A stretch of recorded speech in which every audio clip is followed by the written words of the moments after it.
Hello, नमस्ते and जय हिंद दोस्तों। मैं स्वागत करता हूं आपका हमारे यूट्यूब चैनल टेक एविएटर में। टेक एविएटर एक ऐसा चैनल है जहां पे aviation technology related study contents आपको शॉर्ट और आसानी से मिल जाया करते हैं। तो दोस्तों, आपसे रिक्वेस्ट है कि आप इस चैनल को लाइक, शेयर एंड सब्सक्राइब करके रखिए। सो फ्रेंड्स, आज हम इस वीडियो में बात करेंगे different types of aircraft antennas and its types and frequency range her antenna के लिए। और इसके बाद हम देखेंगे कि जनरल प्लेसमेंट्स, ये सारे एंटीना एक एयरक्राफ्ट के ऊपर किस लोकेशन में प्लेस्ड रहते हैं। सो चलिए वीडियो को शुरू करते हैं। सो इस वीडियो में दोस्तों मैं आप लोग को 12 ऐसे एयरक्राफ्ट एंटीनास के बारे में बताऊंगा, उनकी फ्रीक्वेंसीज के बारे में बताऊंगा और उनके माउंटिंग लोकेशंस के बारे में बताऊंगा ही। लेकिन हम एंटीनास के बारे में शुरू करें उसके पहले हम लोग जान लेते हैं कि different aircraft antenna design and इस कंसिडरेशंस ऑन एयरक्राफ्ट क्या क्या रिक्वायरमेंट्स होती है। तो सबसे पहली बात हम ये जान लेते हैं कि जो हमारी एयरक्राफ्ट की एंटीना है वो एरोडायनेमिकली फ्लश माउंटेड रहना चाहिए और लो प्रोफाइल रहना चाहिए, जिससे एयरक्राफ्ट के ऊपर ज़्यादा ड्रैग प्रोड्यूस ना हो। और दूसरा जो कंसिडरेशन होता है हमारा, दैट इज़ द ड्यूरेबिलिटी, मतलब it should withstand vibration, weather and temperature variations. जैसे कि एयरक्राफ्ट के ऊपर मल्टीपल वाइब्रेशंस होते हैं, डिफरेंट वेदर्स में फ्लाई करता है और मल्टीपल टेम्परेचर्स में भी हमारा एयरक्राफ्ट फ्लाई करता है, तो इसलिए बहुत ज़्यादा ड्यूरेबल होना चाहिए। तीसरा जो है interference shielding, right. Interference shielding must be isolated to avoid cross interference, मतलब एक सिस्टम और दूसरे सिस्टम से इंटरफेयर नहीं करना चाहिए। जैसे हमारा जो मल्टीपल एंटीनास हम लोग देखेंगे, एचएफ और वीएचएफ का एंटीना आपस में इंटरफेयर नहीं करना चाहिए, वैसे एक सिस्टम दूसरे सिस्टम से इंटरफेरेंस नहीं होना चाहिए। तीसरा है पोलराइजेशन। पोलराइजेशन जो होता है, जैसे it's the type of mounting, कैसे हमारे एयरक्राफ्ट को हॉरिजॉन्टली पोलराइज रखेंगे, वर्टिकली पोलराइज रखेंगे। ठीक है, जैसे कि जनरली मैं बता देता हूँ कि हमारा जो एचएफ और वीएचएफ और यूएचएफ की जो एंटीना है वो वर्टिकली पोलराइज रहती है और हमारा जीपीएस का जो एंटीना रहता है वो सर्कुलर रहता है। ठीक है, और पांचवा जो कंसिडरेशन है वो है हमारा रेडिएशन पैटर्न। ठीक है, अभी किसके ऊपर डिपेंड करता है? डिपेंड करता है डायरेक्टली एंटीनास के ऊपर। जैसे हमारा जो वीएचएफ एंटीना है वो ओमनी डायरेक्शनल होता है और जो हमारे रडार्स रहते हैं दे आर डायरेक्शनल एंटीना। ठीक है, हाईली डायरेक्शनल रहते हैं। ठीक है, तो ये हम पहले जान लेते हैं। अब चलिए हम शुरू करते हैं एक एक एंटीनास को। ठीक है, और हाँ, बिफोर स्टार्टिंग एंटीनास चलिए हम थोड़ा सा एक और चीज़ देख लेते हैं, जो फ्रीक्वेंसी बैंड्स होती है, कितने फ्रीक्वेंसी बैंड्स होते हैं और उनकी रेंज क्या होती है। ठीक है, तो जैसे आप लोग जानते होंगे कि जो सबसे लोवेस्ट फ्रीक्वेंसी बैंड होती है वो हमारी लो फ्रीक्वेंसी होती है, जिसकी फ्रीक्वेंसी रेंज है वो 30 किलोहर्ट्ज से लेके 300 किलोहर्ट्ज। और दूसरी जो फ्रीक्वेंसी बैंड है वो मीडियम फ्रीक्वेंसी बैंड है, जिसकी जो फ्रीक्वेंसी रेंज है that is 300 kilohertz to 3000 kilohertz. ठीक है, जिसे हम ऐसे ही बोल सकते हैं 0.3 मेगाहर्ट्ज से लेके 3 मेगाहर्ट्ज।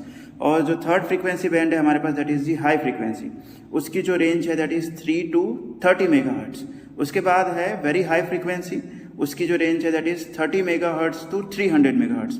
उसके बाद है अल्ट्रा हाई फ्रीक्वेंसी यूएचएफ, जिसकी जो रेंज है दैट इज 300 मेगाहर्ट्ज से लेके 3000 मेगाहर्ट्ज, हम उसको 3 गीगाहर्ट्ज भी बोल सकते हैं। उसके बाद है एल बैंड, जिसे 1 गीगाहर्ट्ज से 2 गीगाहर्ट्ज तक। एस बैंड 2 गीगाहर्ट्ज से लेके 4 गीगाहर्ट्ज। उसके बाद आता है C band, that is 4 gigahertz to 8 gigahertz. उसके बाद और है X band, that is 8 gigahertz to 12 gigahertz. उसके बाद है Ku bands, that is from 12 gigahertz to 18 gigahertz. उसके बाद है K band, that is 18 gigahertz to 26.5 gigahertz. उसके बाद है Ka band, that is 26.5 gigahertz to 40 gigahertz. अब इसमें जनरली हमें जानने वाली ये बात है कि हमारा एयरक्राफ्ट है या फिर एविएशन सेक्टर पूरे फ्रीक्वेंसी बैंड को इस्तेमाल नहीं करता, वो जनरली यूज करता है high frequency, very high frequency और अल्ट्रा हाई फ्रीक्वेंसी को। चलिए हम हमारे डिफरेंट एंटीनास के बारे में अब एक एक करके देखते हैं।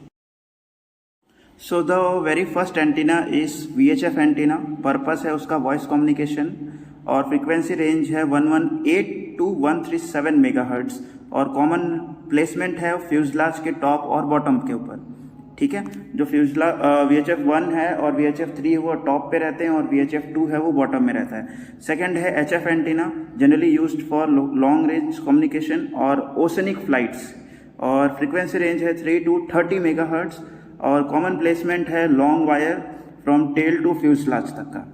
ठीक है, तीसरा है UHF एंटीना, जनरली मिलिट्री और डिफेंस कम्युनिकेशन के लिए यूज होता है। इसकी फ्रीक्वेंसी रेंज है 225 टू 400 मेगाहर्ट्ज और जनरल लोकेशन है इसका top and bottom of the fuselage. जो हमारा नेक्स्ट है it is marker beacon antenna, generally used for ILS navigation, और इसकी फ्रीक्वेंसी रेंज है दैट इज दी 75 मेगाहर्ट्ज पे काम करता है ये, और लोकेशन है बॉटम ऑफ द फ्यूजलाज। उसके बाद जो हमारे पास next antenna that is the VOR localiser और glide slope antenna, generally used for navigation aids, जैसे VOR और ILS नेविगेशन के लिए यूज होते हैं। इसकी फ्रीक्वेंसी रेंज है 108 to 118 मेगाहर्ट्ज, ठीक है। और जनरली मतलब ये 108 to 118 मेगाहर्ट्ज VOR और लोकलाइजर के लिए है, और 329 to 335 मेगाहर्ट्ज ग्लाइड स्लोप के लिए, इसमें थोड़ा सा ध्यान देना। और जनरल लोकेशन है वर्टिकल स्टेबलाइजर और फ्यूजलाज साइड्स पे, ठीक है। नेक्स्ट है ADF antenna, it is automatic direction finding, ठीक है। और इसका जो फ्रीक्वेंसी रेंज है 190 से लेके 1750 किलोहर्ट्ज, ठीक है। इसका लोकेशन जनरल है बॉटम फ्यूजलाज और टेल के ऊपर। नेक्स्ट है हमारा DME एंटीना, जिसे हम बोलते हैं डिस्टेंस मेजरिंग इक्विपमेंट, और इसकी जो फ्रीक्वेंसी रेंज है 960 मेगाहर्ट्ज से लेके 1215 megahertz. It is general location is at bottom of the fuselage. उसके बाद है हमारा GPS एंटीनास, जिसे हम सैटेलाइट नेविगेशन के लिए यूज करते हैं, और इसकी जो फ्रीक्वेंसी रेंज है 1.575 गीगाहर्ट्ज, L1 बैंड में काम करता है, और जनरली लोकेशन है इसका टॉप ऑफ द फ्यूजलाज। फिर उसके बाद है हमारा TCAS एंटीना, जिसे हम ट्रैफिक कोलिजन अवॉइडेंस सिस्टम भी बोलते हैं, और इसकी जो फ्रीक्वेंसी हम यूज करते हैं that is the 1030 megahertz and 1090 megahertz. Generally ये ट्रांसपोंडर की फ्रीक्वेंसी होती है, और इसका लोकेशन है top and bottom of the fuselage. उसके बाद है हमारा वेदर रडार एंटीना, जो कि वेदर मैपिंग के लिए यूज होता है जनरली, और ये हमारे X बैंड को यूज करता है, जिसकी रेंज है 9.3 से लेके 9.5 गीगाहर्ट्ज की, और इनसाइड रेडोम, इसका जो लोकेशन है इट इज इनसाइड रेडोम, जो कि हमारे नोज के कोन के ऊपर होता है।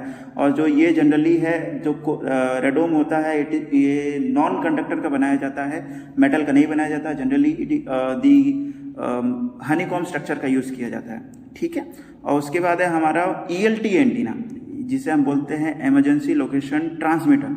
इसकी जो फ्रीक्वेंसी है, इसकी 3 फ्रीक्वेंसी है, 1 to 1.5 मेगाहर्ट्ज, 243 मेगाहर्ट्ज और 406 मेगाहर्ट्ज, ठीक है। ये जनरल लोकेशन है इसका अपर फ्यूजलाज और टेल फ्यूजलाज। फिर उसके बाद है हमारा सेटकॉम एंटीनास, जिसे हम सैटेलाइट कम्युनिकेशन के लिए यूज करते हैं, और इसकी जो फ्रीक्वेंसी बैंड होती है L बैंड, Q बैंड और का बैंड का हम इसका इस्तेमाल करते हैं इसमें, और इसका general location is top of the fuselage और हम शेप रेडोम, ठीक है। तो एंटीनास में इतने ही। नेक्स्ट तब तक के लिए चैनल को लाइक शेयर एंड सब्सक्राइब कर दो, और भी ऐसे टेक्निकल वीडियोस और नॉलेज जानने के लिए। धन्यवाद। जय हिंद, जय भारत, भारत माता की जय।